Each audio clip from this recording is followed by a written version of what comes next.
Ever wondered which parts of your life need more attention and how to actually balance them? Today we are designing the wheel of life right inside my bullet journal. And I will show you exactly how you can use it to reflect, set goals, and track your progress over time. Hi everyone and welcome back to Bullet Journaling with Eve.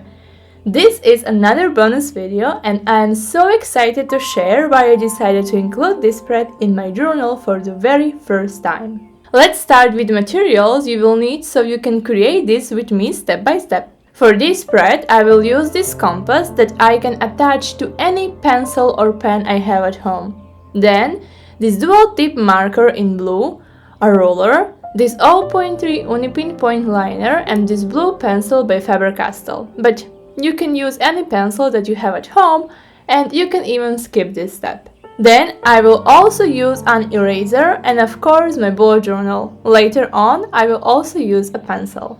As you can see, I have set up my spread with not one but two wheels of life, one on the left and one on the right.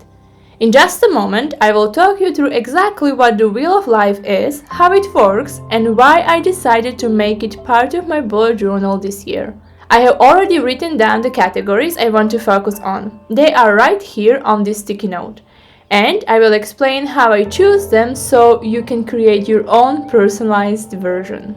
And how I'm going to draw this. On the left I have a wheel of life for today, so the 1st of August, and then on the right I have the wheel of life for 31st of August. You can decide what is going to be your deadline, or you can even do this quarterly.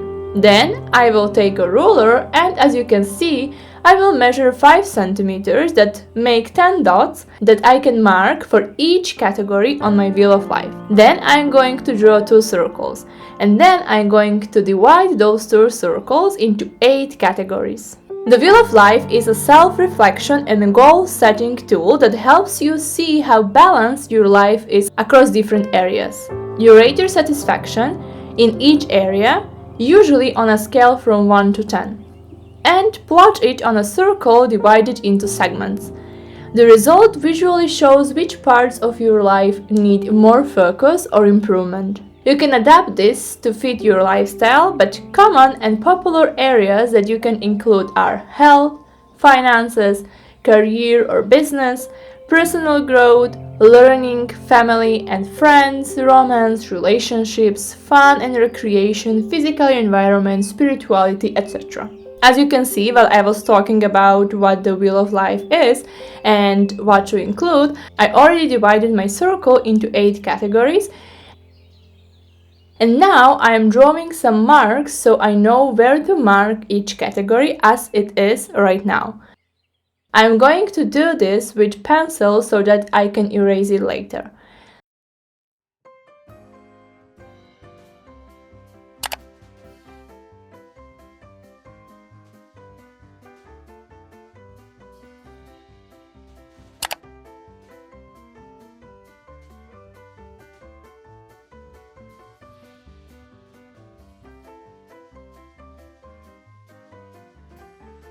Now let's write down the title of my spread and dates in blue, and then I will share with you why I chose these categories that I chose. First, I will focus on health. This is something that you should include in your wheel of life. This is something that is important. Then I have a career, YouTube and learning. For me, learning is focused on learning English. Next is home, finances, and here you can see that I stopped because I need to write about relationships but I don't have enough space, so I decided to go with the heart. And the last one is recreation, but you can include any of the categories that I mentioned before as well. Now I'm going to rate each category, and here it's important to be truthful with yourself and mindful and think really clearly about what the rating is and why you are giving that rating to that specific category. Here, it's important to take a step back and just think. Then connect lines, and then when you have already connected and rated everything, you can leave it as it is or you can color it completely.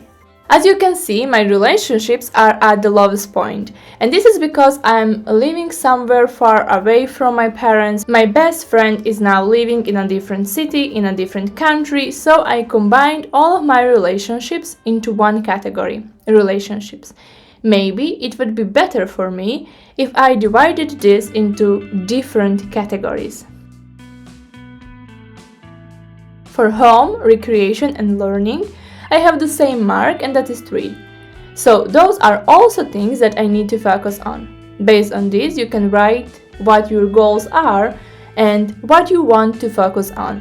Maybe you will find out that some things you thought were good are not as good as you would want them to be, so this is something that you can work on. You need to look at the areas with lower success scores and ask yourself why or what would make this 10, and consider how any areas influence each other. Maybe improving health can also boost your energy at work. Then comes to the last step, and that is to plan actions for each area you want to improve. Write 1, 2, or 3 specific realistic steps you can do this month so you can find out what is something that can help you improve in this area. And remember, your wheel of life is completely personal. You can keep it simple with just few key categories or add more if that feels right. For example, I might split my relationships into separate sections for my husband, my family, and my friends so it feels more balanced. On August 31st, I will revisit this spread to see where I have made progress. And of course, that only happens if I take the small, consistent steps I have planned for each area. I hope this gave you inspiration to create your own wheel of life. If you enjoyed this bonus video, please give it a like, subscribe, and check out my mindful reading journey spread setup for even more ideas. I will see you in the next video. Bye!